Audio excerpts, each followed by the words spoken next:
ঘুমটা ভেঙে গেল হঠাৎ। বাইরে কি ঝড় হচ্ছে? দাপাদাপি করছে জানলার পাল্লা দুটো, মাঝে মাঝে বিজলি ঝলকাচ্ছে। ফের শুয়ে পড়তে গিয়ে সেই বিদ্যুতের ছটপটে আলোয় মনে হলো ঘরের মধ্যে যেন হামা দিচ্ছে কেউ। কে ওখানে? কে? হামা কোনো শব্দই করে না।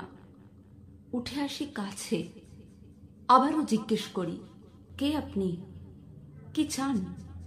সে তবু নিশ্চুপ থেকে একোণে ওকোণে ঘুরছে, মাথা তুলছে না কিছুতেই, চোখে চোখ নয়। কিছু কি খুঁজছেন আপনি? শুনতে পাচ্ছি খুঁজছে ঠিকই, খুঁজতে তো হবেই, পেলেই বেরিয়ে যাব নিজে নিজে হেঁটে। কি খুঁজছেন? মিহিস্বরে বললেন তিনি। মেরুদণ্ডখানা। সেই মুহূর্তে বিদ্যুৎ ঝলকালো ফের।